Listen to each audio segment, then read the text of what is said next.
j'espère que vous allez bien, Daniel Deschaines pour une autre capsule. Intégrer les technologies au secondaire. Je vous parle en fait de balado web.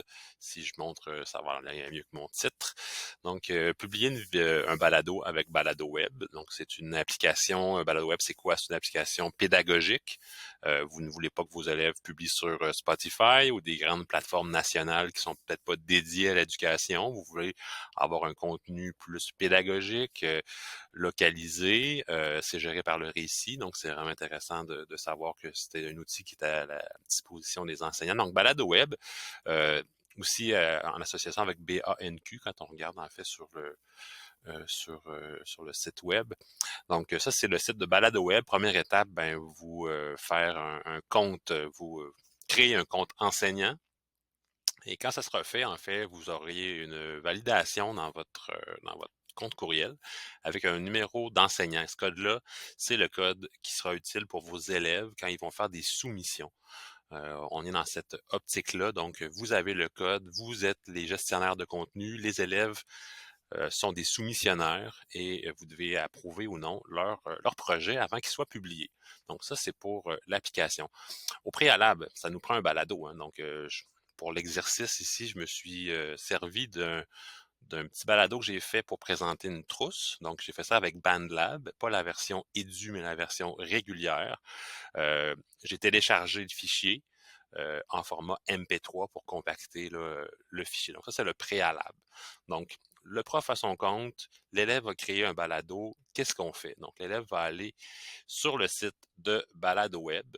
Quand on va sur le site, les élèves vont cliquer, tantôt j'ai dit le prof se crée un compte, là, c'est dans l'espace Mon compte, l'espace enseignant, mais les élèves vont cliquer sur Je participe.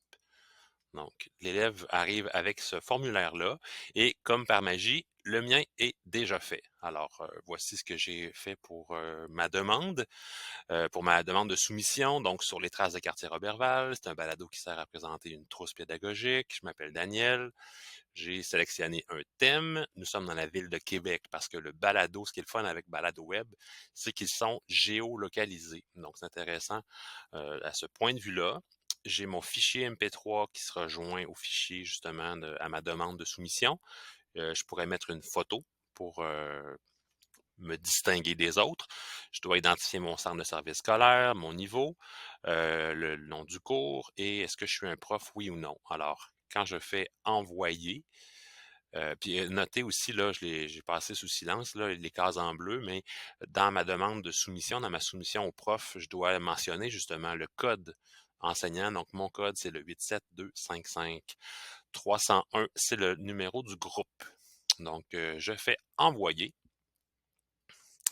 Et comme par magie, en fait, l'enseignant reçoit une soumission en attente. Donc là, vous êtes un juge, donc vous recevez le travail de l'élève, votre boîte de messagerie va vous indiquer que vous avez reçu une soumission, premier truc.